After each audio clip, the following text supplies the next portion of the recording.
Ready to peek under the hood of a Tesla? Get ready to geek out on electric motors? Picture this. Tesla's electric motor is like a magician. Instead of pulling rabbits out of hats, it pulls power from a battery.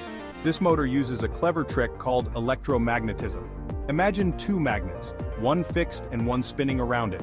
The spinning magnet, or rotor, is powered by electricity. When electricity flows, it creates a magnetic field. This field pushes against the fixed magnet, making the rotor spin super fast. Here's the cool part.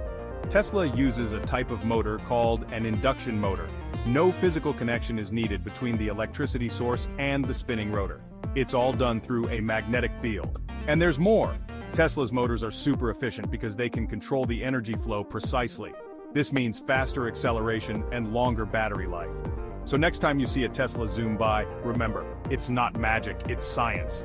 Tesla's electric motor is a game changer, blending innovation with everyday driving. Pretty electrifying, right?